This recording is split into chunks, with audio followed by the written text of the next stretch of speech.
One more mini vlog. First time జొన్న రొట్టెని నేను చేస్తున్నాను అన్నమాట. ఇప్పటి వరకు ఎప్పుడూ కూడా నేను చేయలేదు, ఇప్పుడైతే చేస్తున్నాను. చాలా మంది తింటున్నారు కదా జొన్న రొట్టెలు, చాలా హెల్త్కి మంచిదని చెప్పేసి. సో నేను కూడా ట్రై చేశాను.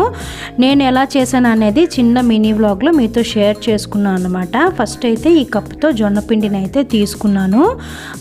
అండ్ ఏ కప్పుతో అయితే జొన్న పిండిని తీసుకున్నానో అదే కప్పుతోని హాఫ్ కప్పు వాటర్ని అయితే బాయిల్ చేసుకోవాలి. మనం చూసారు కదా, ఈ కప్పుతోనే నేను జొన్న పిండిని తీసుకున్నాను. అదే కప్పుతోనే హాఫ్ కప్ అయితే వాటర్ వేసి బాయిల్ చేశాను. ఇందులోనే ఈ బాయిల్ వాటర్లోనే రుచికి తగ్గంత ఉప్పు వేసేసి బాయిల్ చేసుకున్నాను అనమాట.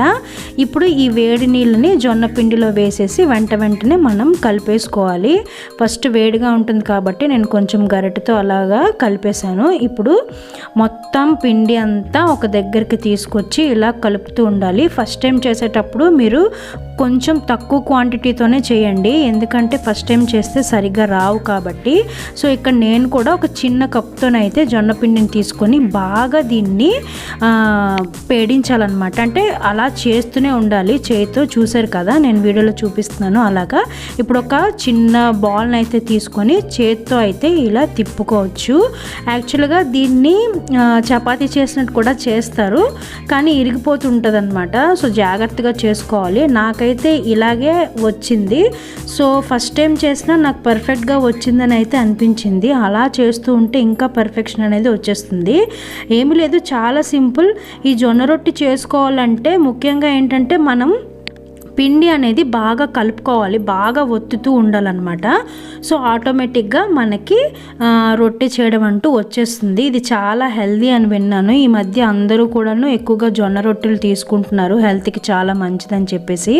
అలా అని బయట కొనుక్కుందామంటే వాళ్ళు చాలా కాస్ట్ చెప్తున్నారు. ఎలా చేస్తారో ఏంటో మనకు తెలియదు కాబట్టి సో మనం ఇంట్లోనే జొన్నలు తెచ్చి కాస్త కడిగి ఆరబెట్టి మిల్క్ ఇచ్చేస్తే మనకి మంచిగా హెల్దీగా జొన్న రొట్టెలు మనమే ఇంట్లో చేసుకోవచ్చు. ఫస్ట్ ఒకసారి చేస్తే ఏది రాదు కదా, మనం అలా చేస్తూ పోతే మనకి ఎక్స్పీరియన్స్ బట్టి మనం జొన్న రొట్టెలు అనేది మంచిగా చేసుకోవచ్చు.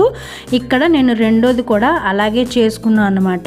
ఇది ఫస్ట్ టైం చేస్తున్నప్పుడు మాత్రం మీరు తక్కువ క్వాంటిటీలోనే చేయండి, ప్రాక్టీస్ చేస్తే అదే వచ్చేస్తుంది. యాక్చువల్గా ఇక్కడ నేను చాలా సేపు ప్రాక్టీస్ చేస్తే ఇంతలా వచ్చిందనమాట. సో నా వీడియో నచ్చిందని అనుకుంటున్నాను. నచ్చితే లైక్ చేయండి, షేర్ చేయండి, సబ్స్క్రైబ్ చేసుకోవడం మాత్రం అసలు మర్చిపోకండి. Thanks for watching. బాయ్.